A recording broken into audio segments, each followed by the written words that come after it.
October 12th, 2023. That was the date written at the top of the ledger. To the rest of the world, it was just a Thursday. But for 19-year-old Sophie Mercer, it was the day she discovered her father had put a price tag on her life.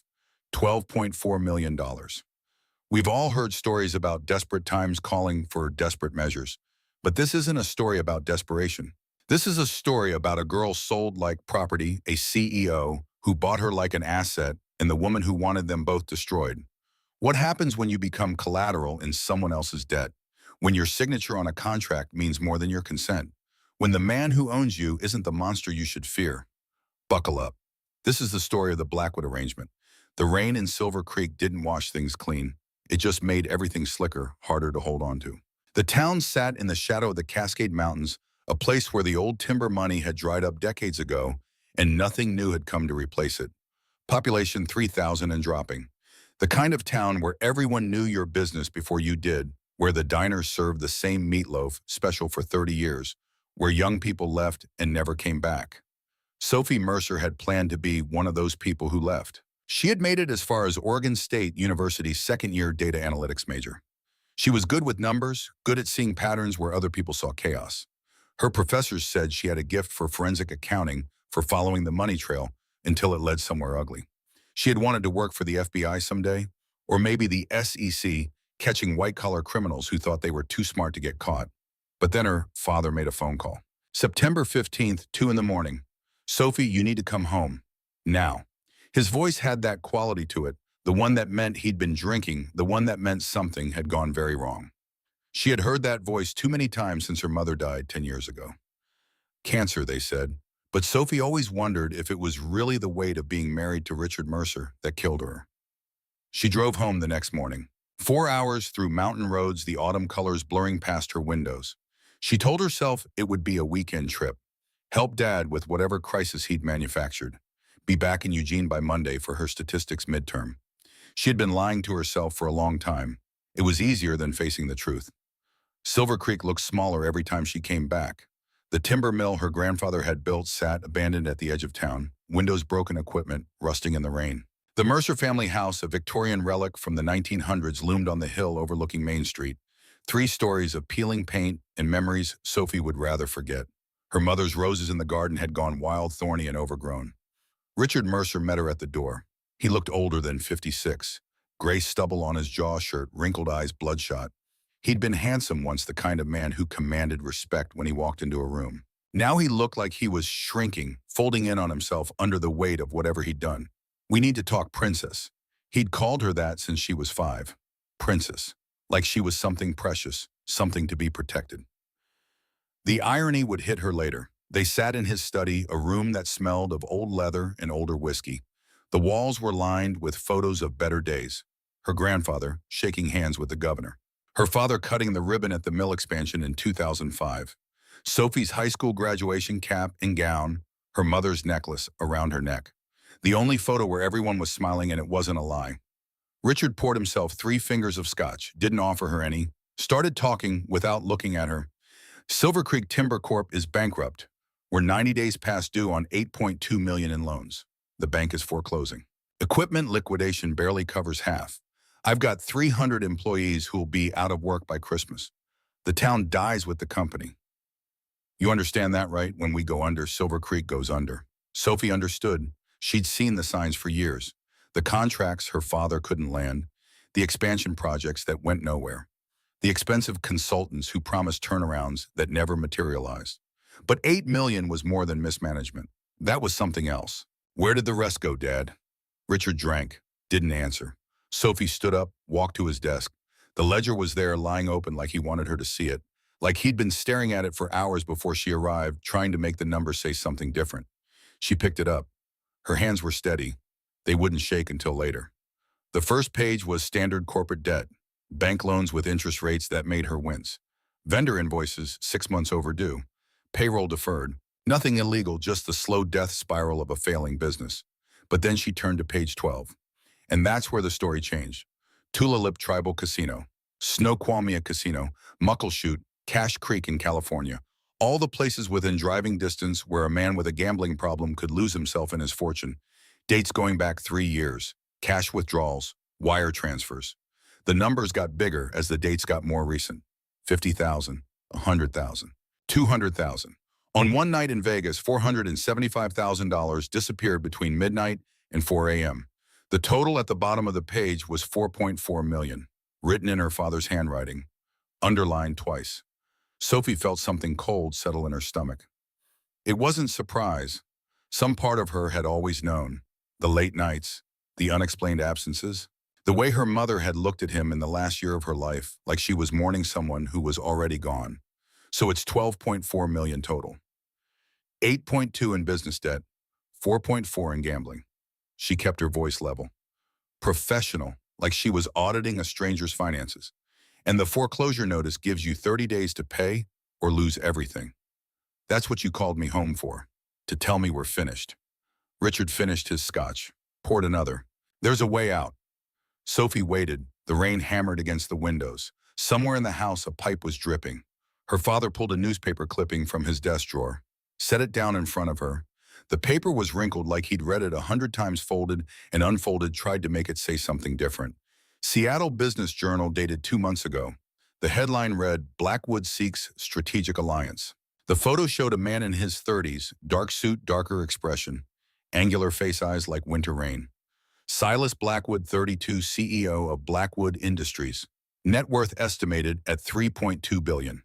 The article described him as a corporate shark, a man who'd turned his family's coal mining operation into a diversified energy empire. Timber, hydroelectric, wind farms, mineral rights across 3 states. He owned the bank that held Silver Creek's loans. He owned the land the timber rights sat on. He owned the power company that lit the town at night. The article mentioned almost as an aside that Blackwood was seeking a marriage arrangement. It used that exact phrase. Not a wife, an arrangement. Financial terms negotiable. Contact through his corporate attorney. Sophie read the article twice. Then she looked at her father. No, Richard wouldn't meet her eyes. I already made contact, had a meeting last week. His people drew up a contract. It's fair, Sophie, more than fair.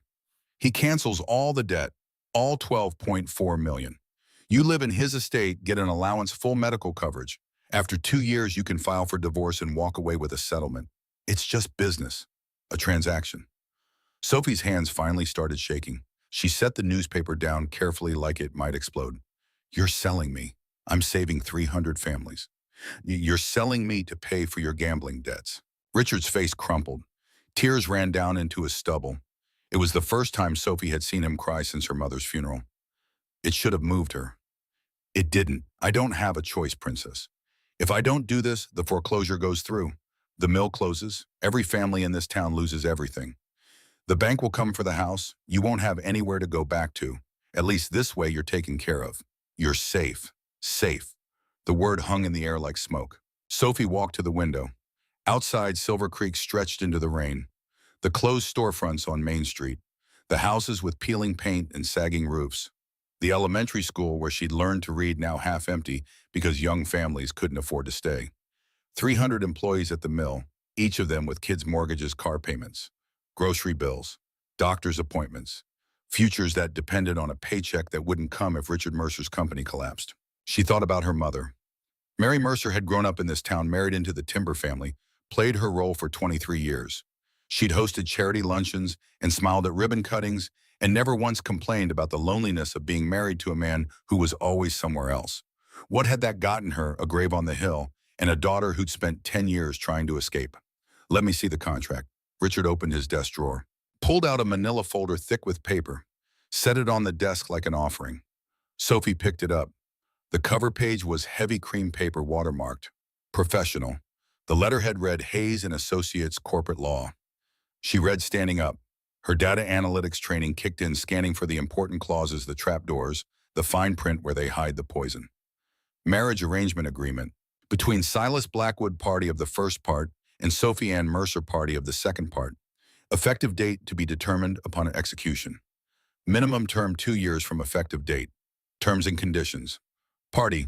A Silas Blackwood agrees to assume and cancel all outstanding debts of Richard Mercer and Silver Creek Timber Corporation, totaling $12,400,000. Party B. Sophie Mercer agrees to enter into legal marriage with Party A and fulfill all duties customary to the role of Mrs. Blackwood for the minimum term stated above.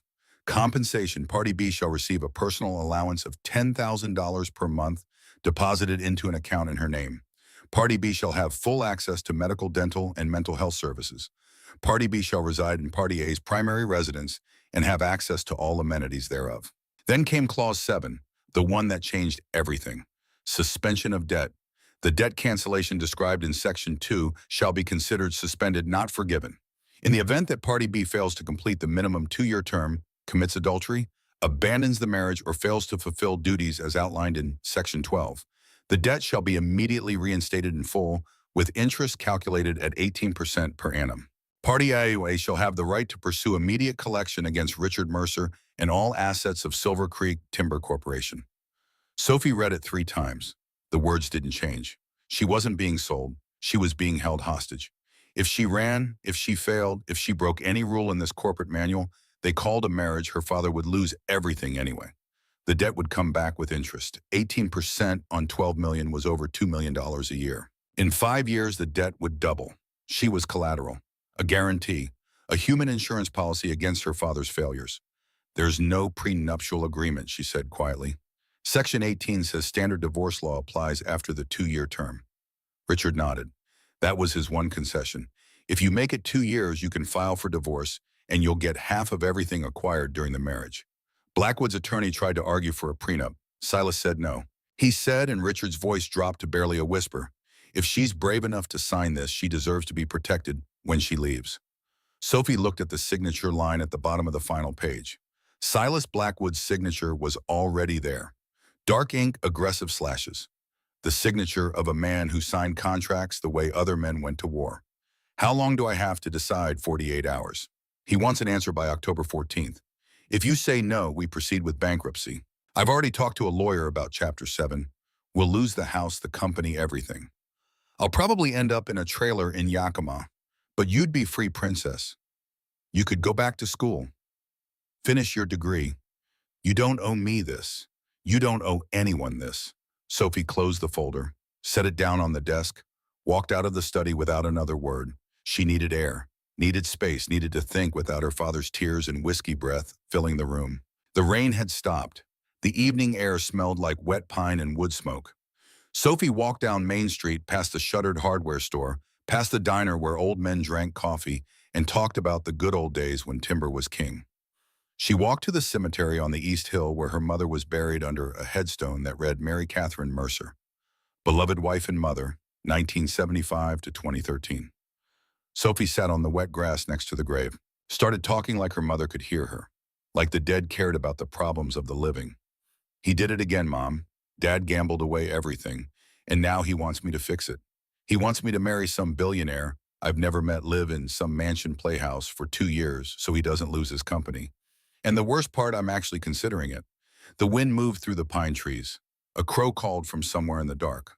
You would tell me to do it, wouldn't you? You'd say, that's what women in our family do. We sacrifice, we smile, we take care of the men who can't take care of themselves.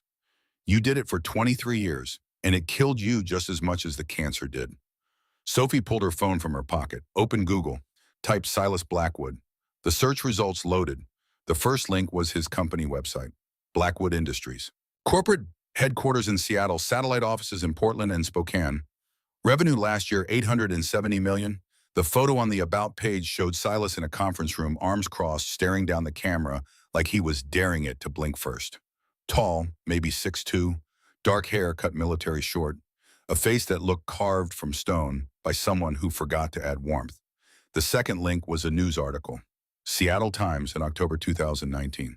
CEO acquitted in business partner death. Sophie clicked at it. The article described a case from 4 years ago. Silas Blackwood had been charged with criminally negligent homicide after his business partner James Kellerman died in an industrial accident at one of their mining sites.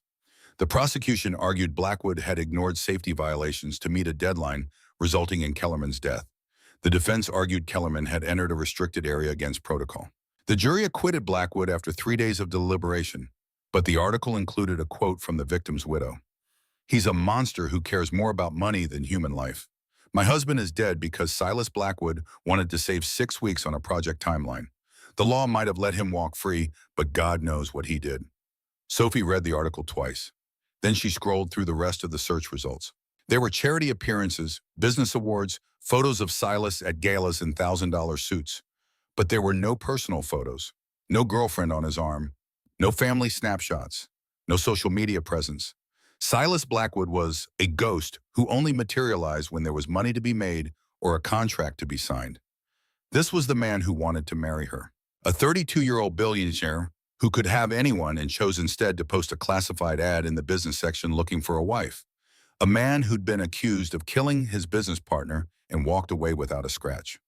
Sophie's phone buzzed. Text message from Liam Park. Heard you're back in town. Want to grab coffee, Liam? 19 years old, same as Sophie. They'd grown up together, gone to the same schools, learned to drive on the same back roads. His father, David Park, had been Silver Creek Timbers CFO until Richard had to let him go last year when the money dried up. Liam had stayed in town after graduation, taking community college classes online, helping his dad with contract accounting work. He'd asked Sophie out twice before she left for Oregon State. She'd said no both times. She loved Liam like a brother, like a memory of a childhood that felt impossibly far away now. She texted back, meet me at the Overlook. 20 minutes. The Overlook was a turnout on Highway 2 halfway up the mountain, where you could see all of Silver Creek spread out below. Sophie drove her 10-year-old Honda up the winding road, headlights cutting through the dark. Liam's truck was already there when she arrived. He leaned against the hood, hands in his jacket pockets, breath fogging in the cold air. He was tall, lean, with black hair that fell into his eyes, and his father's Korean features softened by his mother's Irish side. He smiled when he saw Sophie, that easy smile that had gotten him through every awkward moment since they were kids. You look terrible, he said. It was Liam's version of hello.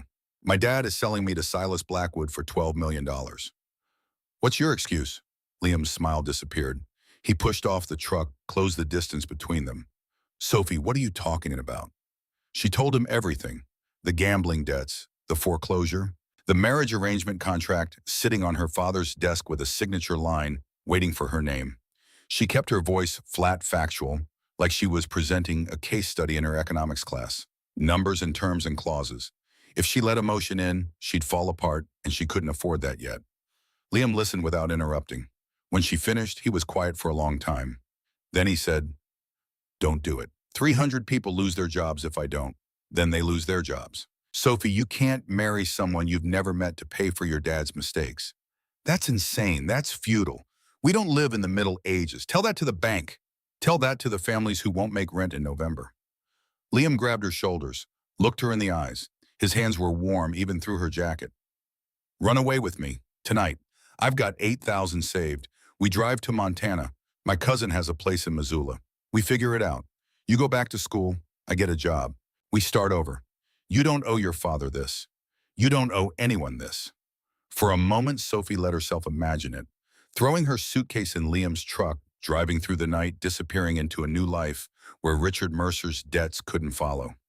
She'd change her name, dye her hair, become someone else, someone who didn't carry the weight of an entire town on her shoulders. But then she thought about Clause 7, debt reinstated with interest. If she ran, Richard wouldn't just lose the company. He'd be buried so deep in debt he'd never climb out. And 300 families would lose everything because Sophie Mercer decided to save herself instead of doing the hard thing. She stepped back from Liam's grip, shook her head. I can't. If I run, it gets worse. The contract is designed to trap me. If I leave, if I fail, the debt comes back with 18% interest. My dad would be destroyed, completely. There'd be nothing left. Then let him be destroyed, Liam said, and there was heat in his voice now. Anger. He did this, Sophie. He gambled away millions. He lost your family's company. These are his consequences, not yours. You're 19 years old. You're supposed to be in college, living in a dorm, figuring out who you want to be. You're not supposed to be a sacrifice on the altar of your father's bad decisions. He was right. Sophie knew he was right. Every logical part of her brain screamed that Liam was right. But logic didn't pay the bills. Logic didn't keep 300 families fed. Logic didn't honor the memory of a mother who'd spent 23 years sacrificing herself for a man who didn't deserve it. I have to see it through, Sophie said quietly. 2 years. I can survive anything for 2 years. And after that, I file for divorce, take my settlement, and I'm free. Blackwood gets whatever he wants from this arrangement. I get enough money to start over on my own terms. Everyone wins. Except you lose 2 years of your life. I already lost them the day my dad picked up a poker chip. Liam looked at her for a long moment. Then he pulled her into a hug, the king that felt like goodbye even though neither of them said the word. When he let go, there were tears in his eyes. If you need anything, he said, if you need a way out, if you need someone to come get you in the middle of the night, you call me. I don't care if it's 2 years from now. You call me and I'll be there. Okay, Sophie nodded. She didn't trust herself to speak. She drove back to the Mercer house. The study light was still on. Her father was still at his desk, still staring at the ledger like the numbers might change if he looked hard enough. Sophie walked in without knocking, picked up the pen lying next to the contract, found the signature at the bottom of page 43. She thought about her mother, thought about Mary Mercer's quiet strength, the way she'd carried the weight of an entire family without complaint until the weight finally crushed her. Thought about 300 families in Silver Creek who'd wake up tomorrow with no idea that their futures depended on what a 19-year-old girl decided to do in a study that smelled like old whiskey. Sophie Ann Mercer. She signed her name in blue ink. The letters looked small and fragile next to Silas Blackwood's aggressive slashes, like a surrender next to a declaration of war. She set the pen down, looked at her father. Call his attorney. Tell him we have a deal. And Dad, this is the last time I save you. After this, you're on your own. Richard started crying again, reached for her hand. Sophie pulled away, walked upstairs to her childhood bedroom without looking back. She sat on her bed, the one she'd slept in since she was 7, surrounded by posters from high school and books from college. The room of a girl who'd had dreams once, plans, a future that belonged to her. That girl was gone now. In 48 hours, she'd become Mrs. Silas Blackwood. Collateral in a deal she didn't negotiate. A price tag on a debt she didn't owe. Sophie pulled out her phone, Googled one more thing before she tried to sleep. How to survive a marriage to a stranger. The search returned 3 million results. None of them looked promising. October 14th came faster than Sophie expected. She spent the 2 days packing her life into a single suitcase. Clothes, her mother's jewelry box, photos, her laptop, and the accounting textbooks she'd need if she ever went back to school. Everything else she left behind. The stuffed animals from childhood, the trophies from high school debate team, the cap and gown from graduation. They belonged to the old Sophie, the one who didn't exist anymore. 6 a.m., still dark outside. Her father drove her in his pickup truck, the same Ford he'd driven for 15 years, rusted and rattling on the mountain roads. They didn't talk. There was nothing left to say. Everything that mattered had already been decided, signed sealed in blue ink on cream paper. The meeting point was the border bridge, an old steel structure spanning a gorge where the Whitewater River raged 200 feet below. It connected Silver Creek territory to what everyone local called the Blackwood Domain. 50,000 acres of mountain forest mineral rights, hydroelectric dams. A private empire built on old coal money and new energy contracts. The bridge was the threshold. Once Sophie crossed it, she'd be in Silas Blackwood's world, subject to his rules, his property and everything but name. Richard pulled the truck to a stop at the south end of the bridge, cut the engine. The sudden silence was deafening. Outside fog clung to the river gorge, turning the world into shades of gray. The sun hadn't risen yet. It felt like a funeral. Sophie opened the passenger door. The cold air hit her like a slap. She wore her graduation dress, the simple white one her mother had bought her before the cancer got bad. It was the closest thing she had to a wedding gown. Over it, a heavy wool coat that smelled like mothballs. She pulled her suitcase from the truck bed, refusing her father's help. "I'll wait," Richard said. "Make sure everything's okay." Sophie looked at him, really looked at him for the first time in 2 days. He'd aged a decade in 48 hours. The weight of what he'd done was eating him alive. Good. Let it eat him. Let him spend the next 2 years remembering that he sold his daughter to save himself. "Don't wait," Sophie said. "Just go home. I don't want you here." She walked onto the bridge before he could respond. Her heels clicked on the metal grating, the sound echoing off the gorge walls. Click, click, click, like a countdown, like a clock ticking toward zero. The fog was thick enough that Sophie couldn't see the other side of the bridge. She walked blind, trusting that something was there, that this wasn't all an elaborate prank, that she hadn't signed her life away for nothing. Her suitcase wheels rattled over the uneven surface. The river roared below, white water over black rocks, loud enough to drown out thought. Then she heard it. The low purr of expensive engines, not the rattle of pickup trucks or the wheeze of old sedans.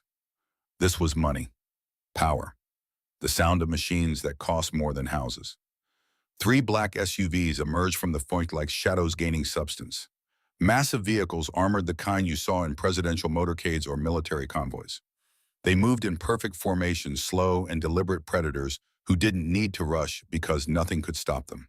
They came to a halt exactly in the middle of the bridge, blocking Sophie's path. She stopped walking, waited. Her heart hammered against her ribs, but she kept her face calm. She'd learned that from her mother. Never let them see fear.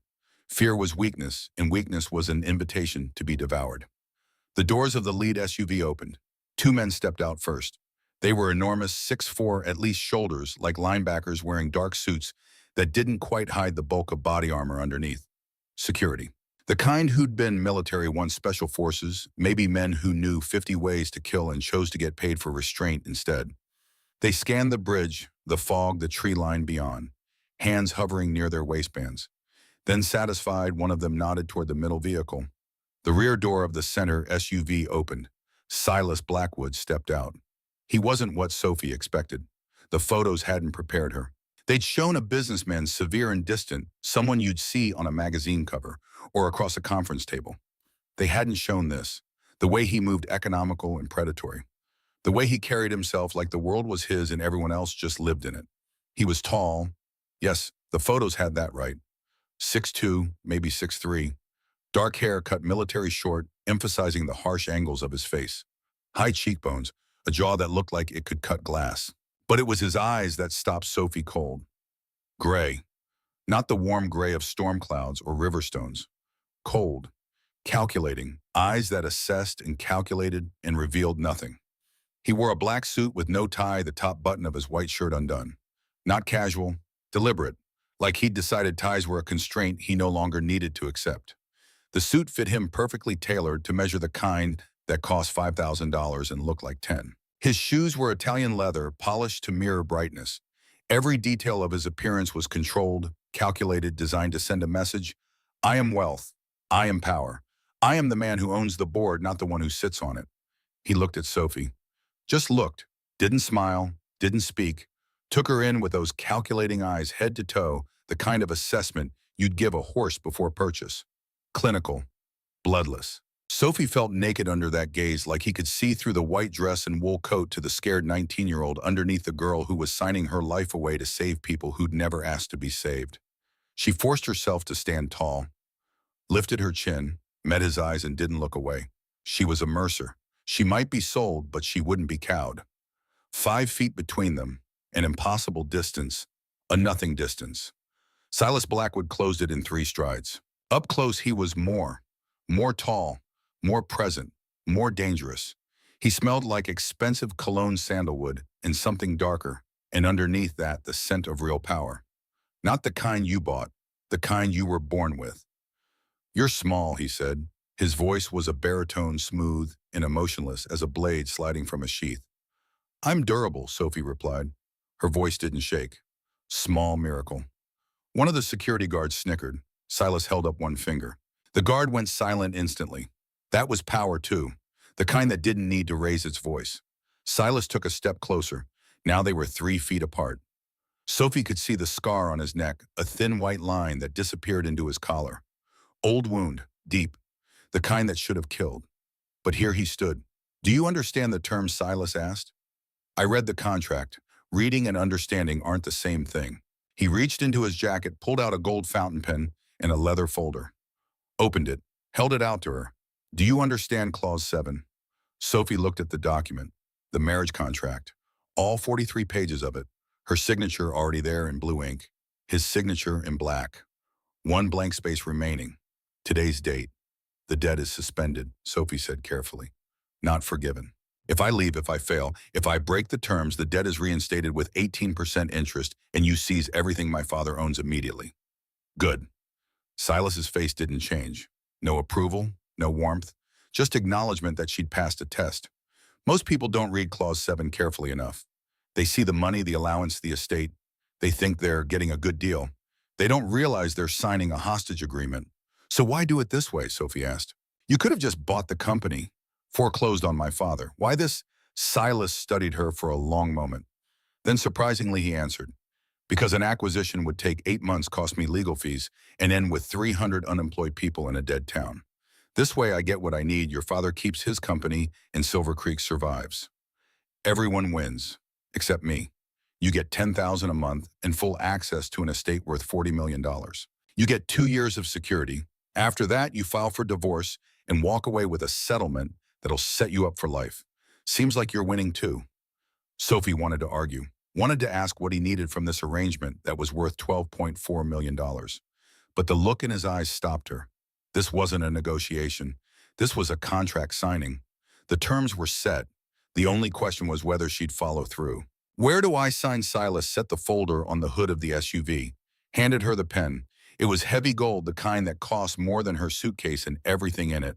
Sophie clicked it once. The sound seemed loud in the fall. She signed, Sophie Mercer. The black ink looked permanent, final, like something you couldn't take back even if you wanted to. Silas took the folder back, snapped it shut without looking at her signature, handed it to one of the security guards. Done. She was his now. Legally, contractually, $12.4 million worth of obligation and trapped futures. "Get in," Silas said, gesturing to the open SUV door. "My suitcase. You won't need anything from your old life. We have everything you require at the estate. My mother's necklace is in that bag." Silas paused, looked at the worn suitcase in her hand. For just a second, something flickered in those gray eyes. Not warmth, maybe recognition. The understanding that some things couldn't be replaced with money. He nodded to the guard, put it in the trunk. The guard took the suitcase. Sophie climbed into the back seat of the SUV. The leather was soft butter, smooth, heated against the October cold. It smelled like him, sandalwood and power. Silas climbed in beside her. The door shut with a heavy thunk, sealing them in. The lock engaged. Not loud, just a quiet click that said, "You're mine now." The convoy turned around and began driving back toward Obsidian Ridge. Sophie didn't look out the rear window. Didn't watch her father's truck disappear into the fog. Didn't say goodbye to Silver Creek or the girl she'd been 3 days ago. That life was over. This life, whatever it was, had begun. Silas pulled out a tablet, started reading emails. Didn't look at her, didn't acknowledge that she was there sitting 2 feet away. Her entire future rewritten by a signature in black ink. The silence stretched. Sophie watched the fog-shrouded trees pass by. The road climbed higher into the mountains, away from Silver Creek, away from everything familiar. Finally, Silas spoke without looking up from his screen. "Put your seatbelt on, Sophie. The roads are winding. I'd hate to damage my investment on the first day." Sophie clicked the belt into place, stared straight ahead. Investment. That's what she was now. Not a wife, not a partner. An investment. $12.4 million of human collateral in a deal she didn't negotiate. She realized then that fear wasn't the worst part of this arrangement. She'd expected fear. Expected to be terrified of the man they called the Butcher, the CEO who'd been accused of killing his business partner and walked free. But sitting next to Silas Blackwood, sealed in expensive leather and engineered silence. Sophie felt something worse than fear. She felt cold, not the cold of October weather. The cold that settled in your bones when you realized you were completely, utterly alone. She was sitting next to her husband, the most powerful man in 3 states, and she had never felt more isolated in her entire life. The SUV climbed higher, Obsidian Ridge was waiting, and Sophie Mercer, 19 years old, sold for her father's debts, had no choice but to meet it. The road to Obsidian Ridge took 40 minutes. 40 minutes of silence broken only by the hum of the engine and the occasional ping of Silas's tablet as emails arrived and were dismissed with clinical efficiency. Sophie watched the landscape change through tinted windows. They left behind the struggling timber towns, the shuttered gas stations, the trailer parks with rusted cars on cinder blocks. The road climbed into old-growth forest where the trees were thick as houses and the canopy blocked out the sky. Then higher, still past the tree line, into territory that felt more like a fortress than a home. The estate appeared suddenly emerging from the mountain like it had grown there, not grown. Been carved. Obsidian Ridge wasn't a house, it was a statement. Brutalist architecture in black steel and floor-to-ceiling glass, all sharp angles and unforgiving lines. It looked like a weapon, like something designed to intimidate before you even reached the front door. 3 stories of dark glass reflecting the gray October sky. Wings spreading east and west like a predator's outstretched arms. No warmth, no welcome, just power rendered in concrete and steel. The convoy pulled through massive iron gates that opened automatically, sensors reading the approach before any human hand could reach a button. The driveway was paved stone smooth as silk, winding through manicured grounds where every tree looked placed with surgical precision. A fountain dominated the circular drive in front of the main entrance. Black marble carved into geometric shapes, water cascading over edges in sheets that caught the light and turned it silver. The fountain was beautiful. It was also somehow menacing, like everything else about this place. The SUV stopped. A guard opened Sophie's door before she could reach for the handle. She stepped out onto stone that probably cost more per square foot than most people's rent. The air here was different, cleaner, colder. They were far above Silver Creek, now high enough that the rest of the world felt like something distant and theoretical. Silas exited from the other side, already moving toward the entrance before Sophie had fully oriented herself. He walked like a man who'd made this journey 10,000 times, who knew every stone and shadow, who owned every molecule of air in this place because he'd paid for the privilege. He didn't wait for her, didn't look back, just expected her to follow. Sophie grabbed her coat tighter and walked after him. Her heels clicked on the stone. The sound felt intrusive here, too loud, too human in this landscape of money and control. The front doors were solid steel, 20 feet tall, opening automatically as Silas approached. Sophie followed him into the foyer and stopped. Her breath caught despite her determination to remain impassive. The interior was even more severe than the exterior. The floor was polished concrete, dark gray, reflecting the overhead lights like still water. The walls were a lighter gray, smooth as paper, punctuated by abstract art in violent slashes of red and black. No landscapes, no portraits, just geometry and aggression. The ceiling soared 3 stories up to a skylight that let in cold northern light. A staircase of black steel and glass floated up one wall, each step cantilevered in a way that seemed to defy physics. Everything was designed to make you feel small, temporary, replaceable. The temperature inside was Arctic. Sophie's breath didn't fog, but it felt like it should, like the house itself was hostile to warmth, to life, to anything soft. Mrs. Weaver, Silas's voice echoed in the vast space. A woman appeared from a side corridor, moving with the silent efficiency of someone who'd learned to make herself unobtrusive. She was 50s, maybe early 60s, wearing a severe gray suit that matched the walls. Her hair was pulled back so tight, it stretched the skin at her temples.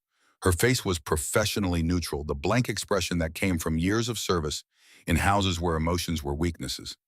"Mr. Blackwood," she said. "Not sir, just his name. Professional, distant." "This is Sophie," Silas said, gesturing vaguely in her direction without actually looking at her. "She'll be staying in the East Wing. The Blue Suite, get her settled." Sophie blinked. The Blue Suite, not our bedroom, not the master suite. The phrasing was careful, deliberate. She opened her mouth to ask, but Silas was already moving, walking toward a glass elevator on the far side of the foyer. "Wait," Sophie said. I thought Silas stopped, turned. Those gray eyes focused on her for the first time since they'd entered the house. "What did you think? That we'd—" Sophie's voice faltered. "That I'd be—" The words died in her throat. She couldn't say it, couldn't voice the assumption that had been lurking beneath her fear since she signed the contract. That being his wife meant sharing his space, his bed, his life in some tangible way. "We have a contract," Silas said. His voice was flat, factual, explaining something obvious to someone slow. "I bought peace for your father's company. You bought safety for 300 families. That's the extent of the transaction. You'll have your own quarters, your own space. A generous allowance deposited monthly. You'll have access to the library, the gym, the grounds. In exchange, you'll attend public functions with me when required. Smile for photographs. Wear the appropriate attire. Other than that—" He paused. His expression didn't change, but something in his voice sharpened. "Stay out of my way." He turned back to the elevator. The doors opened at his approach like they'd been waiting. He stepped inside, pressed a button. The doors began to close. "Dinner is at 7 if I'm available," he said through the narrowing gap. "Mrs. Weaver will show you how things work here." The door sealed shut. Silas disappeared upward toward whatever floor he occupied. Toward his real life, the one that didn't include a teenage bride bought for debt relief. Sophie stood in the foyer. The silence pressed down like a physical weight.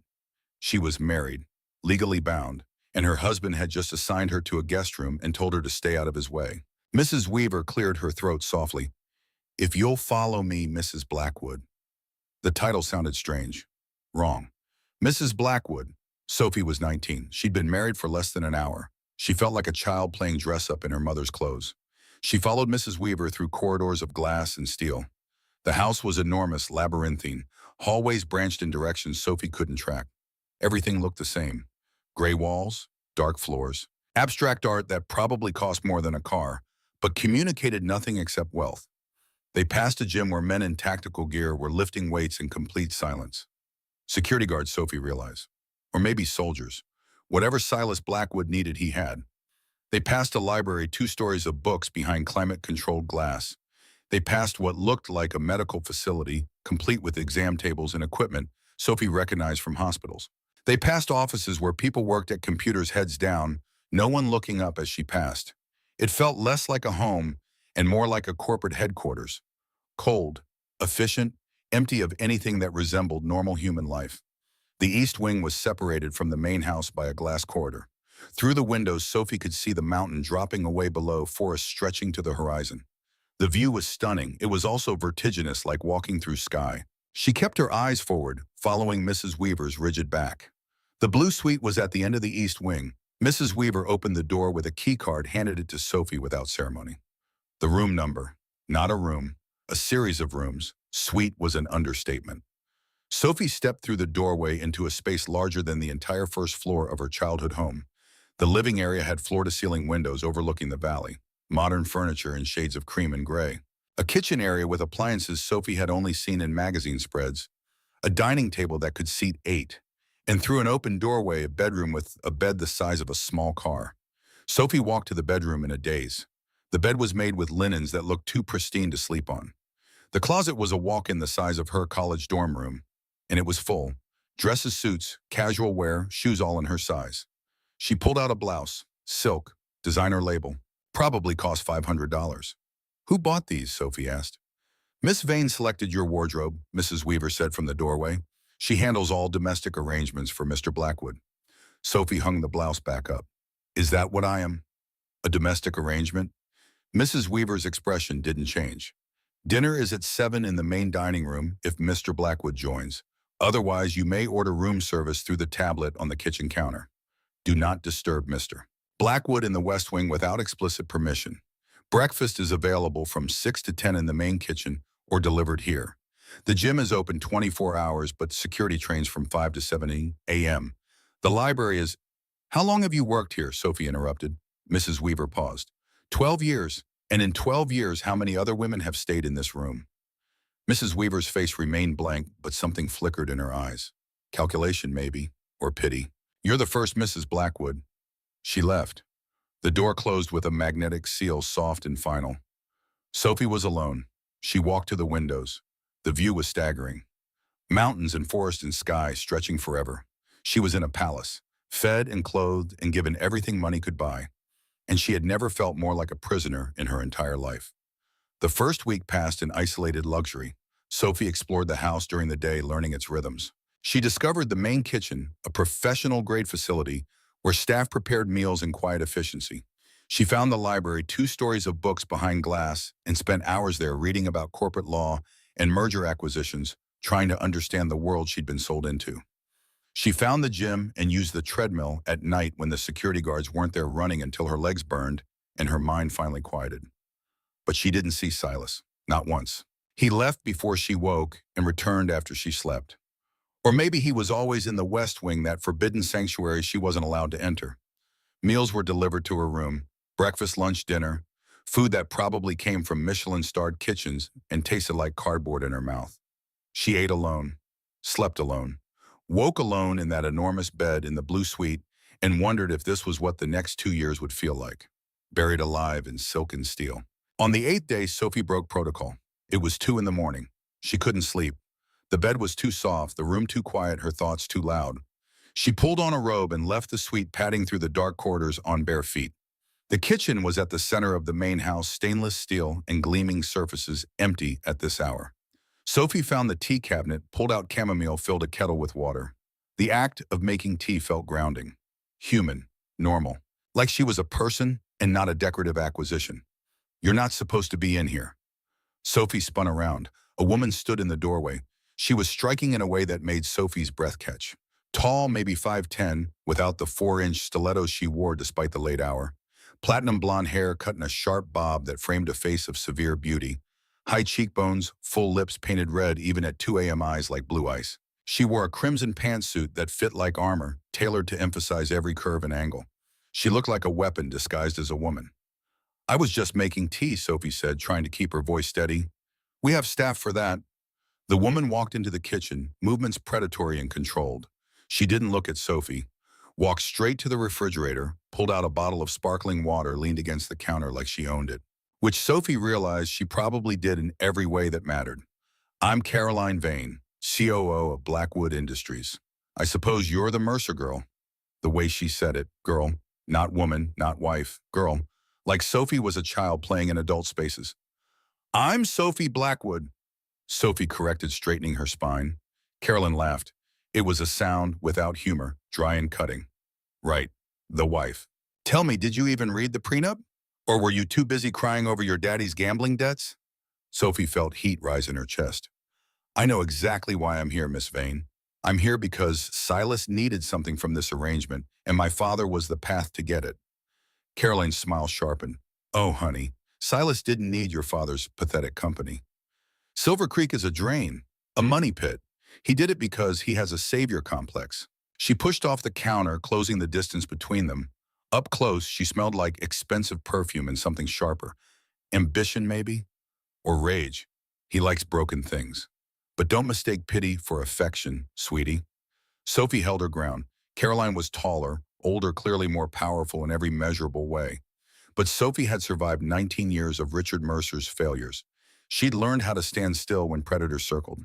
Here's how it works at Obsidian Ridge, Caroline said softly, her voice dropping to something almost intimate. Silas runs strategy. I run operations. I handle acquisitions, mergers, personnel, logistics. I built this company from mining scraps into an empire. She looked Sophie up and down, the contempt clear. Your decoration, a write-off with a pulse. Don't try to be helpful. Don't try to be Mrs. Blackwood in any real sense. Just look pretty. Spend the allowance and stay out of the boardroom. And if I don't, Sophie asked. Carolyn leaned in close. Her breath smelled like mint and malice.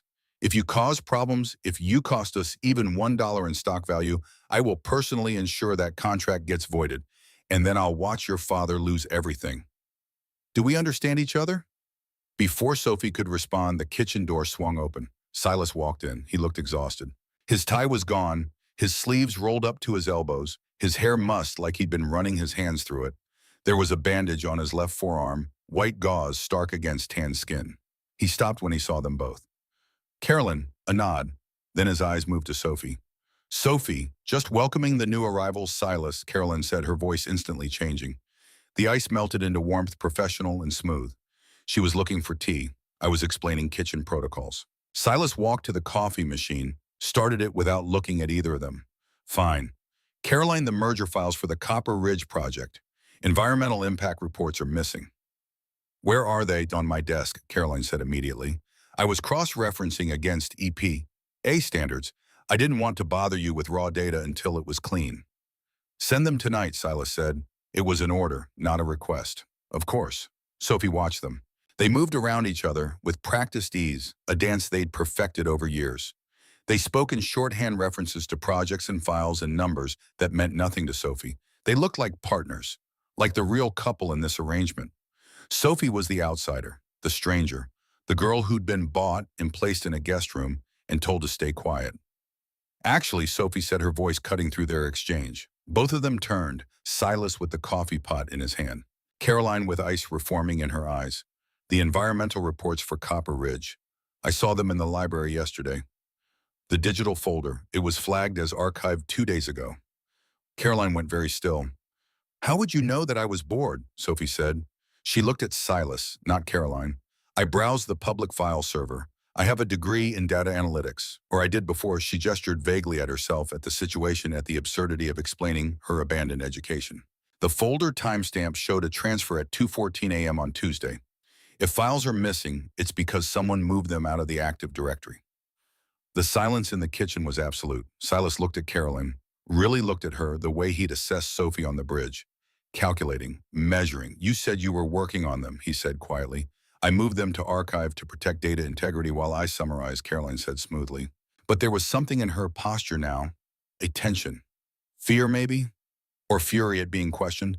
I can send you the raw files within the hour. Do that. Silas's voice had dropped an octave. It was the voice of a man who just realized something important. Something wrong. Carolyn glared at Sophie. The look lasted only a second, but it communicated everything. You just made an enemy. Then she was gone, heels clicking away down the corridor like gunshots. Silas poured his coffee, took a sip, watched Sophie over the rim of the cup. Data analytics, he said. It wasn't quite a question. I did the books for Silver Creek, Sophie replied, until my father started hiding the ledgers from me. That's how I knew how bad things were. Silas set his mug down. Don't get involved in the business, Sophie. It's dangerous. I'm already involved, she said quietly. I'm the collateral, remember. If this company fails, my father loses everything. I have every reason to care whether files go missing. Silas studied her. For the first time since the bridge, he really looked at her. Not an assessment, not a calculation. Just looking like he was seeing something he hadn't expected to find. Something that didn't fit his assumptions about teenage brides bought for debt relief. Dinner, he said finally. Tonight, 7 p.m., be there. He walked out, taking his coffee with him. The kitchen fell silent again. Sophie stood by the kettle, her tea forgotten, heart pounding. She'd just done something. What exactly, she wasn't sure. But she'd inserted herself into a dynamic that didn't want her there. She'd questioned Caroline Vane, the woman who ran this empire's operations. The woman who clearly thought Sophie was a temporary inconvenience to be tolerated and dismissed. Sophie poured her tea. Her hands were shaking slightly. Not from fear, from something else. The first flutter of something that might have been purpose. For 8 days she'd been decoration, an acquisition. A girl in a blue suite who existed on the margins of a world she didn't understand. But she understood numbers. She understood data. She understood that files didn't archive themselves at 2 in the morning unless someone had a reason to hide them. And if there was one thing Sophie had learned from 2 years of college forensic accounting, it was this: when people hide data, they're usually hiding crimes. She carried her tea back to the blue suite, locked the door behind her, sat at the window looking out over the dark forest and darker mountains. Somewhere in this fortress of steel and glass, Silas Blackwood was working through the night, wounded and exhausted, running an empire while surrounded by people he thought he could trust. And somewhere else in this fortress, Caroline Vane was deleting files, moving money, orchestrating something that required keeping the CEO's new wife ignorant and isolated. Sophie sipped her tea. It had gone cold. She drank it anyway. 2 years, that's what the contract said. 730 days of being decoration, staying quiet, playing the role of the grateful rescued girl. But Sophie hadn't read 2 years of corporate law textbooks to stay quiet. She'd read them because she was good at finding patterns, good at following money trails, good at catching people who thought they were too clever to get caught. Carolyn Vane had just made a mistake. She'd underestimated the girl in the blue suite. And that mistake, Sophie thought, watching the sun begin to rise over the mountains, was going to cost her everything. 7 p.m. came with the weight of obligation. Sophie stood in front of the closet in the blue suite, staring at the rows of clothes Caroline Vane had selected for her. Everything was black-white or gray, muted, restrained. The wardrobe of someone meant to blend into expensive backgrounds, to be present but not noticed. She chose a simple black dress, knee-length long sleeves. Conservative. The kind of thing you'd wear to a business dinner where you weren't invited to speak. The main dining room was on the second floor, overlooking the valley through walls of glass. Sophie found it by following the sound of silence, the particular quality of quiet that came from spaces designed to intimidate. The room was long and narrow, dominated by a table that could seat 20. Black wood polished to reflect the overhead lights. Place settings at either end, 20 feet of empty space between them. It looked less like a dinner table and more like a negotiation arena. Silas was already there, standing by the window with a glass of something amber. Whiskey, probably. He'd changed into a fresh shirt, charcoal gray, still no tie. The bandage was gone from his arm, but Sophie could see the edge of a white dressing beneath his rolled sleeve. Whatever had injured him wasn't healed yet. He turned when she entered, nodded toward the chair at the far end of the table. Sit. Sophie sat. A staff member appeared, immediately silent as smoke pouring water into crystal glasses. Another brought wine. Sophie shook her head. She needed to be sharp tonight, not softened by alcohol. Silas took the chair at the opposite end, 20 feet away. They might as well have been in different rooms. He lifted his whiskey glass, studied the liquid like it held answers, then set it down without drinking. You were at Oregon State, he said. Not a question, a statement of fact he'd pulled from some file. Data analytics, second year. Before my father needed me to come home and balance books he'd already destroyed. Why analytics? Sophie met his eyes across the empty space. Because numbers don't lie. People lie. Systems lie. But if you know how to read the numbers, you can see what's really happening underneath all the performance. Silas's expression didn't change, but something shifted in the air. Interest, maybe, or recognition. And what were the numbers telling you about Silver Creek that my father had been hiding losses for 3 years? That he'd been taking corporate cash to the casinos and replacing it with loans he couldn't repay? That the company was a shell held together by credit and prayer? She paused. The numbers told me everything except how to stop it. Could you have stopped it? Sophie considered. No, by the time I saw the real books, it was already too late. The collapse was inevitable. I just didn't know the price of survival would be me. The staff brought the first course. Something delicate and architectural, the kind of food that was more art than sustenance. Sophie picked at it. Silas didn't touch his plate. The Copper Ridge project, he said. How much did you see in that folder? Just the metadata. File names, timestamps, transfer logs. I didn't open anything. I don't have clearance for that. But you noticed the archive timestamp. It was unusual. Large data packages don't archive themselves at 2 in the morning unless someone's working late or trying to hide something. And if Caroline was working on them like she said, they'd still be in active directories, not sealed archives. Silas leaned back in his chair. His eyes were calculating, running through scenarios. You have good instincts. I have training in finding discrepancies. Sophie set down her fork. What's in Copper Ridge that someone would want to hide? Silas was quiet for a long moment. Then, it's a mining reclamation project. We're converting 6 old extraction sites into conservation land. EPA oversight, federal grants, environmental compliance. If there are problems with the reports, it could kill the project and cost us $40 million in penalties. Or someone could be manufacturing problems, creating compliance issues that don't exist to sabotage the project. Why would anyone do that? Sophie shrugged. I don't know. But in forensic accounting, we learned that people hide data for 3 reasons: to cover theft, to hide incompetence, or to sabotage someone else. You'd know better than me which one applies here. Silas picked up his whiskey. This time he drank. When he set the glass down, his jaw was tight. Don't get involved in this, Sophie. Caroline has been with me for 7 years. She built the operations infrastructure that made this company profitable. If she's moving files, there's a legitimate reason. Then ask her what it is. Sophie kept her voice neutral. I'm not trying to cause problems. I'm just telling you what I saw. You've been here 8 days. Caroline has been here 7 years. Who do you think I'm going to trust? The question hung in the air like a challenge. Sophie had no answer that wouldn't sound defensive or naive. She was the outsider, the bought bride, the girl who'd been here barely a week while Caroline had been building this empire before Sophie even graduated high school.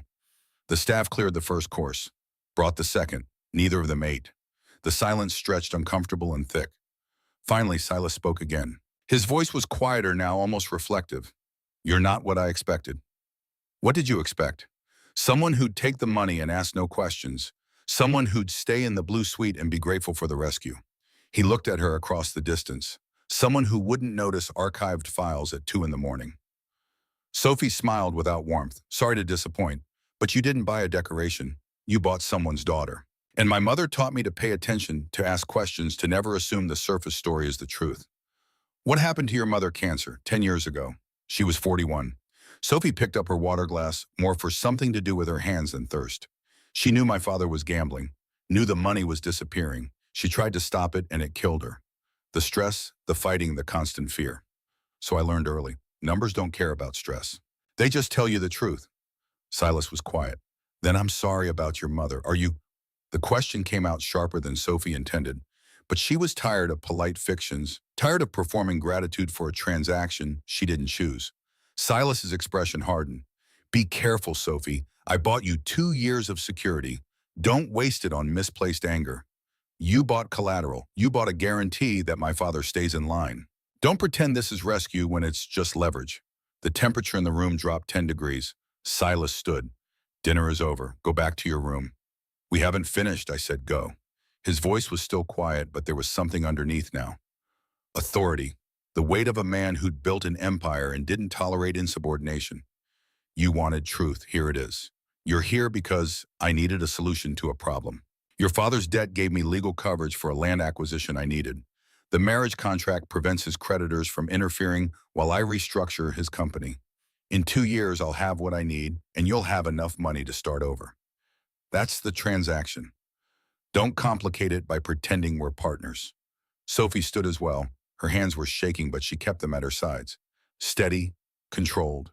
Then don't complicate it by pretending you care whether I notice things. I saw the files, I told you. What you do with that information is your choice. But when this company collapses because someone you trust is sabotaging it from the inside, don't say you weren't warned. She walked out before he could respond. Down the corridor, through the glass walkway, back to the east wing and the blue suite that felt more like a cell with every passing hour. She locked the door behind her, leaned against it, let herself shake for exactly 60 seconds before she forced control back into her body. He was right. She was nobody here. An acquisition with no power, no standing, no credibility. Caroline had 7 years in operational control. Sophie had 8 days in observations she couldn't prove. But Sophie had learned something else from 2 years of forensic accounting. The truth didn't care about power or credibility. The truth was in the numbers. And if Caroline Vane was moving files, hiding data, archiving evidence, at 2 in the morning, then there was a trail. There was always a trail. You just had to know where to look. Sophie walked to her laptop, opened it, stared at the screen for a long moment. Then she made a decision that would change everything. She texted Liam. 18 days passed. Sophie fell into a routine that felt like slow suffocation. She attended 2 charity galas with Silas standing beside him in expensive dresses Carolyn had selected, smiling for cameras, while his hand rested on the small of her back. The hand disappeared the moment the cameras did. They were photographed like a couple. They lived like strangers. He was polite in public. He was absent in private. But Sophie wasn't idle. She spent her days in the library officially reading novels, actually studying the Blackwood Industries' internal structure. She learned the filing systems, the access protocols, the hierarchy of who could see what. She learned that guest accounts had limited access, but weren't monitored as heavily as employee accounts. She learned that the library computer had been set up by an intern who'd save passwords in the browser's autofill function. Security through obscurity, the oldest mistake in digital infrastructure. On the 18th night at 1 in the morning, when the house was silent and the security guards were changing shifts, Sophie made her move. The library was dark. She didn't turn on the lights. Used her phone's flashlight to navigate to the computer terminal in the back corner, one designated for guest use. Logged in. The autofill password manager popped up helpfully. Would you like to use the saved password for Blackwood vendor portal? Sophie clicked yes. Access granted. She wasn't in the main server. That would have required credentials she didn't have. But she was in the invoicing system for external contractors. Every company that did business with Blackwood Industries filed through this portal. Construction firms, security consultants, legal services, catering companies. Everything was here organized by fiscal quarter, searchable by vendor name or transaction amount. Sophie started searching. She pulled up the last 6 months of transactions sorted by amount, looking for patterns. Most of it was standard. Construction invoices for building projects, security contracts for the estate guards, legal fees from Hayes and Associates, all documented, all normal. Then she found it. Red River Logistics, LLC, $50,000 per month every month since August of last year. 14 months, $700,000 total. Category Security Consulting, approved by Vane. Payment method wire transfer to Cayman Islands account. Sophie's pulse quickened. She opened a new tab, Googled Red River Logistics. No website, no LinkedIn profiles, no business listings. She checked the Delaware Corporate Registry. Red River Logistics, LLC, registered August 2022. Agent of record listed as a law firm in Georgetown, Cayman Islands. A shell company. The kind you set up when you didn't want anyone tracking where money was going or coming from. She went back to the invoicing portal, dug deeper, found the bank routing numbers for the wire transfers, all going to the same Cayman account.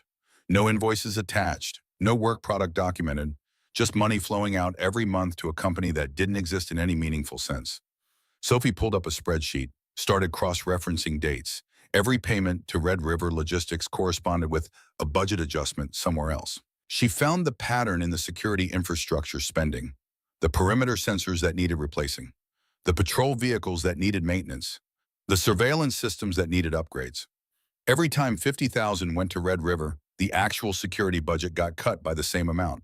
Someone was stripping the security budget, funneling it to an offshore shell company, and that someone had approval authority and the access to hide it. Caroline Vane. But why, if Caroline wanted to embezzle, there were easier ways.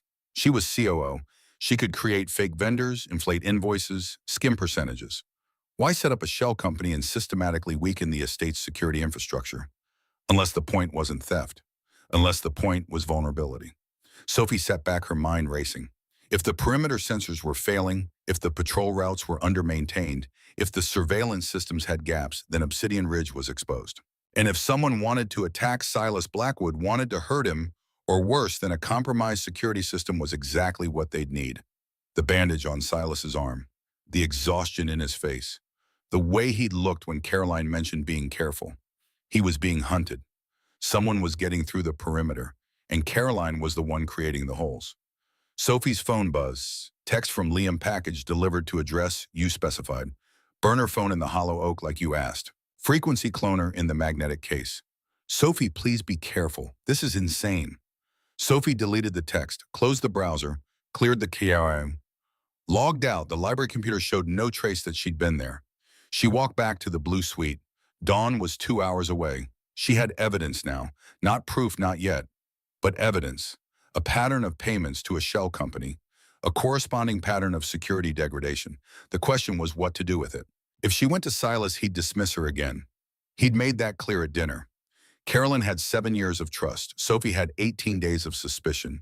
He'd listened to his COO, not his contracted wife. So Sophie needed more. She needed to know where the money went after it hit the Cayman account. She needed to know who Red River was actually paying. She needed to follow the trail all the way to the end until the evidence was so overwhelming that even Silas couldn't ignore it. And to do that, she needed to go somewhere she'd been explicitly forbidden to enter. Somewhere dangerous, somewhere that could get her killed if Caroline found out. She needed to go underground. The next morning, Sophie was drinking coffee in the kitchen when Caroline appeared. It was 8 a.m. early for the COO, but Caroline looked like she'd been awake for hours. Perfectly styled hair, flawless makeup, crimson suit that probably cost $5,000. She poured herself sparkling water from the fridge, leaned against the counter, looked at Sophie like she was an insect that had wandered into a space it didn't belong. Sleep well. Caroline's tone was pleasant. The words were a threat. Fine, thank you. Sophie kept her voice neutral. I don't sleep much. Too much work. You know how it is. Oh, wait. She smiled. You don't know. You're decoration. Your job is to look pretty and stay quiet. Sophie sipped her coffee, said nothing. Sometimes silence was the best weapon against people who wanted a reaction. Caroline pushed off the counter, walked closer, invaded Sophie's space, deliberately testing to see if the girl would back down. I heard about your little performance at dinner, questioning file locations, playing detective. She leaned in. Her perfume was overwhelming, expensive, and chemical. Here's some free advice, sweetie. This company is complex. We handle billions in transactions across 6 states. Files move for 100 legitimate reasons. Just because you took some college classes doesn't mean you understand how real business works. I understand that data doesn't archive itself, Sophie said quietly. I understand that shell companies in the Cayman Islands are usually red flags. And I understand that when someone gets defensive about questions, it usually means there's something worth hiding. Carolyn's eyes went ice cold. You're playing a very dangerous game, little girl. I'm not playing anything. I'm just observing. Then observe this. Caroline's voice dropped to a whisper. Silas Blackwood is mine. I've been building this company with him since before you graduated middle school. I've stood beside him through expansions, recessions, hostile takeovers, federal investigations. I know every strategy, every weakness, every pressure point. You're a contracted employee with a 2-year term. You mean nothing to him. You are nothing to him. If you keep causing problems, I will make sure that contract gets voided. And then I'll watch your pathetic father lose everything while you crawl back to whatever trailer park community college you came from. The kitchen door swung open. Silas walked in. He looked worse than yesterday, pale, moving stiffly, the bandage back on his arm. He stopped when he saw them. Caroline. Sophie. Caroline's demeanor shifted instantly. The ice melted into professional warmth.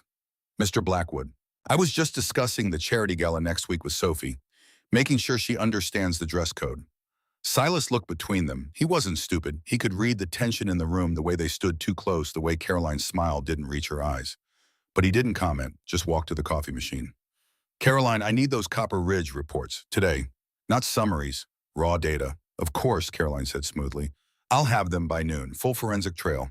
Original EPO filings, all correspondence, complete financial breakdowns. Caroline hesitated, just for a second, but Sophie saw it, the flicker of something that might have been panic. That's a lot of data to compile. It'll take time to organize properly. Then don't organize it. Just send everything. Some of those files are preliminary.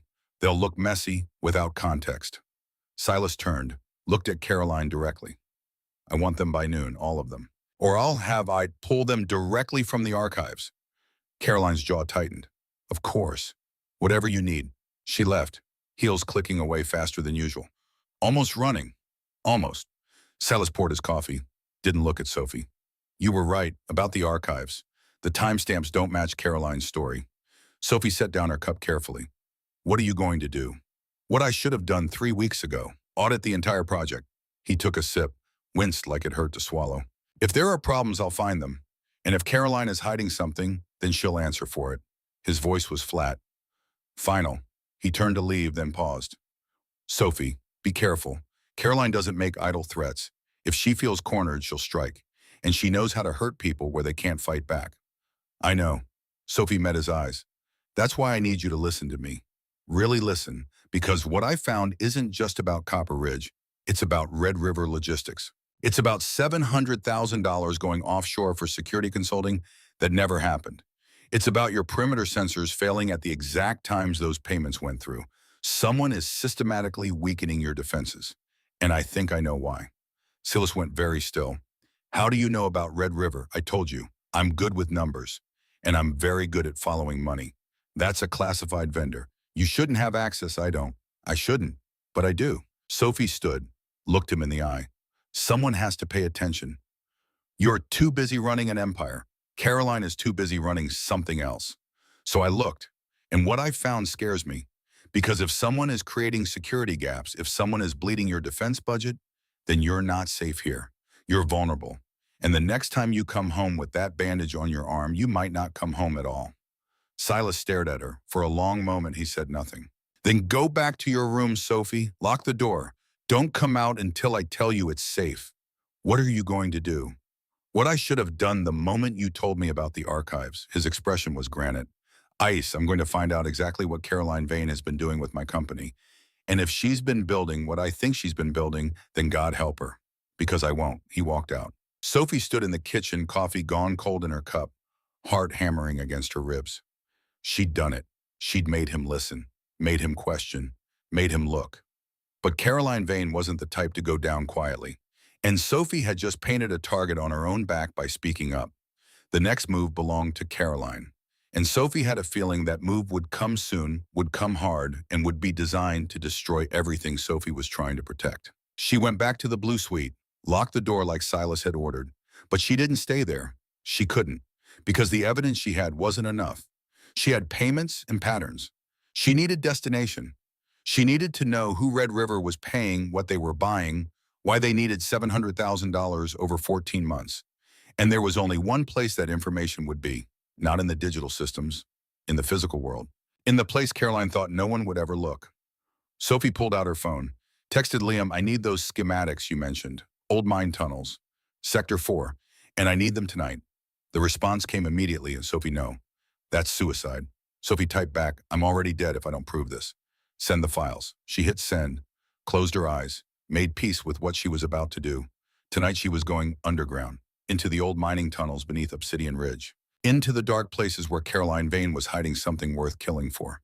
And if Sophie was right, if the trail led where she thought it led, then she'd finally have the proof she needed to save Silas Blackwood from the woman who was systematically destroying him from the inside. The only question was whether she'd survive long enough to deliver it. The storm hit at midnight. Rain hammered the glass walls of the blue suite like fists demanding entry. Sophie dressed in darkness. Black jeans from the back of the closet, hiking boots she'd found buried behind designer heels, a dark hoodie that swallowed her frame. She looked like a burglar. She felt like a sacrifice. The schematics Liam sent showed ventilation shafts from the old coal mines bypassing the main sensors. Sector 4, north edge of the property. 2 miles through forest, then down into the earth where surveillance couldn't reach. Where Caroline thought her secrets were safe. Sophie slipped through the service entrance at 1 a.m. No guards, shift change. She'd timed it perfectly. The rain was brutal, soaking through her clothes in seconds, turning the ground to mud that sucked at her boots. She ran anyway, flashlight off, navigating by lightning flashes that turned the forest into a nightmare of shadows and reaching branches. 90 minutes. That's how long it took to reach the mine entrance. A rusted grate hidden behind boulders exactly where Liam's schematic said it would be. The padlock was new, digital. Sophie pulled the frequency cloner from her pocket, the device Liam had left in the dead drop, held it against the lock. Numbers cycled green in the dark. Click. The lock popped. The tunnel smelled like sulfur and rot. Sophie turned on her flashlight, descended into the mountain's throat. 20 minutes of walking through passages that grew narrower, darker, colder. Then light ahead. Artificial. Electric. Sophie killed her flashlight, pressed against the wall, crept forward until the tunnel opened into a cavern, an old junction point where mining carts once met. What she saw froze her blood. Crates, dozens of them stacked against the walls, stamped with logos Red River Logistics. One was pried open.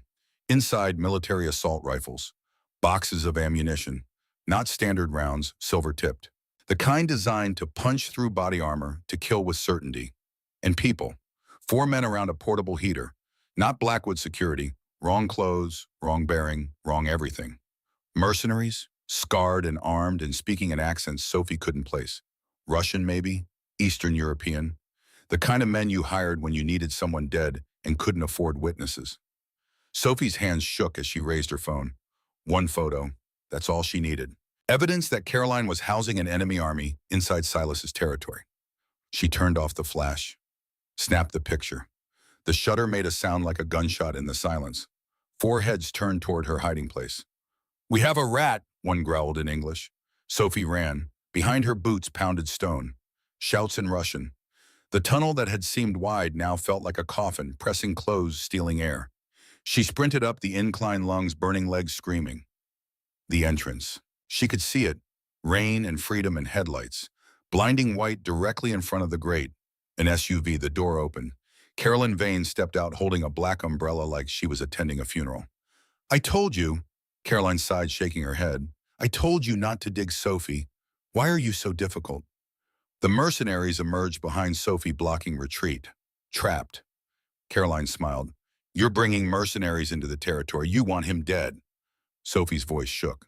Not fear. Rage. "I don't want him dead, darling. I want him retired." Carolyn examined her manicured nails. "Silas is too sentimental. He refuses to expand aggressively, honors old treaties.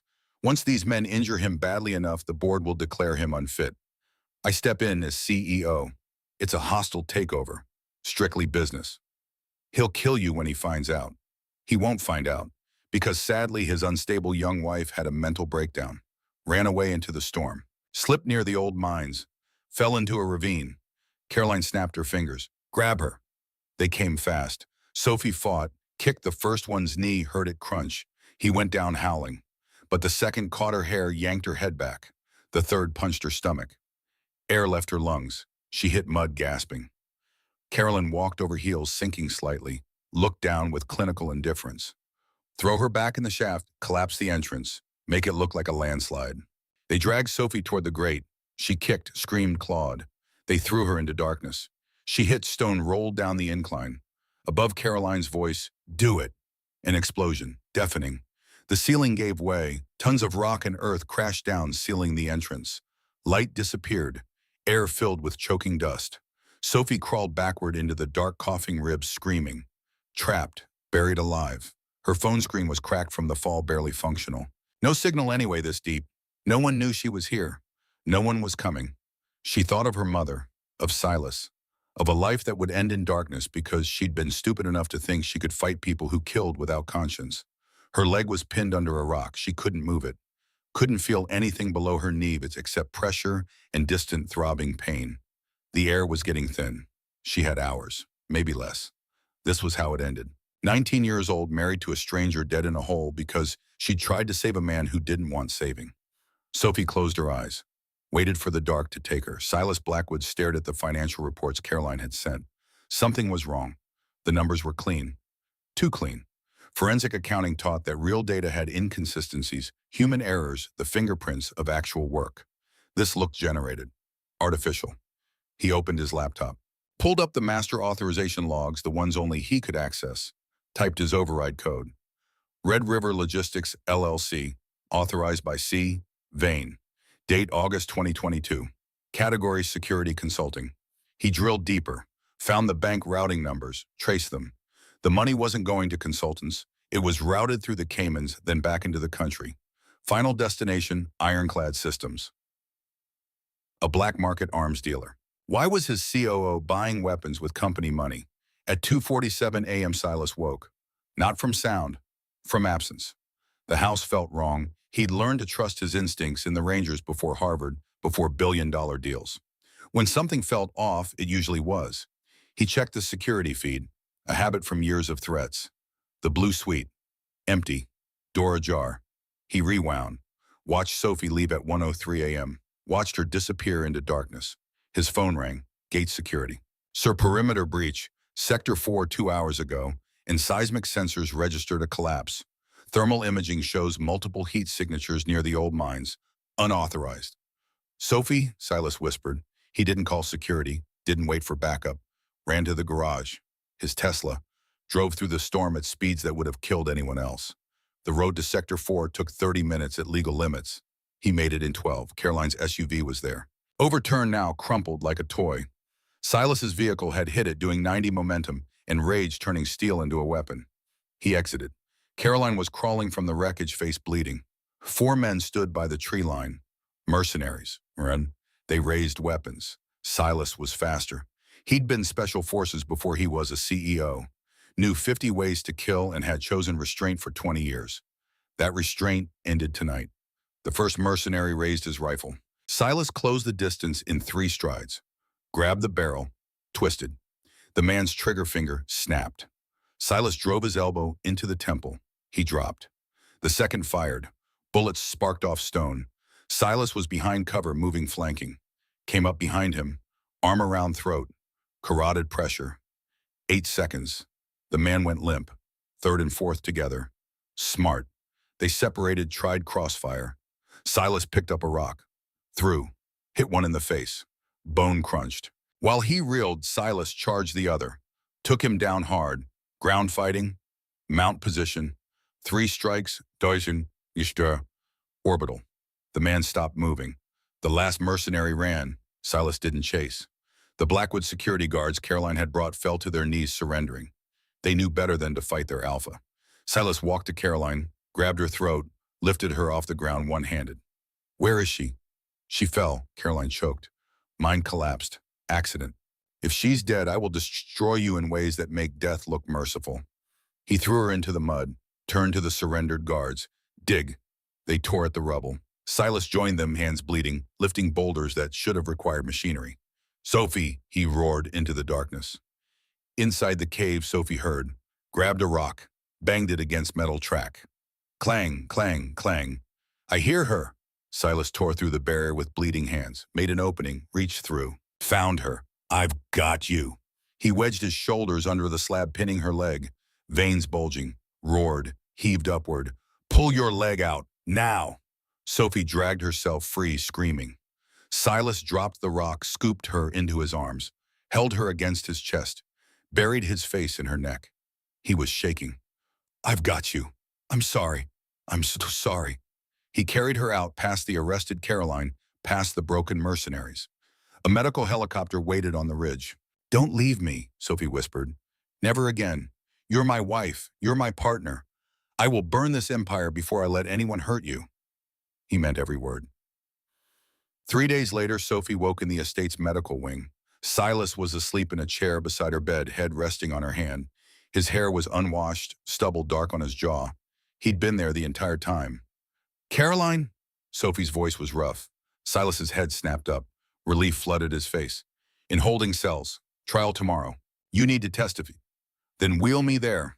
The tribunal hall was packed. Sophie in a wheelchair, leg casted, ribs wrapped. Caroline was dragged in, disheveled and furious. This is ridiculous. Security test. She panicked. Sophie pulled out her phone. Cracked, mud-stained, but the recorder had survived. Voice recorder works fine. She played it. Caroline's voice filled the room. I don't want him dead. I want him retired. Hostile takeover. Throw her in the shaft. Collapse the entrance. Some silence, then chaos. The mercenaries confessed, Silas added. To the weapons, to everything. Carolyn slumped. I did it for the company. You were too soft. Silas looked at Sophie. Your judgment. Death is easy. Take everything instead. Assets seized, corporate blacklist. No company will ever hire her. Silas marked Caroline's file. Traitor. She was dragged away screaming. 6 months later, spring came. Sophie worked in her office, former Blue Suite converted to workspace. Chief Compliance Officer. Real title, real power. Silas entered with an envelope and lighter. The marriage contract. The debt is paid. Silver Creek is solvent. He burned it. They watched ash drift away.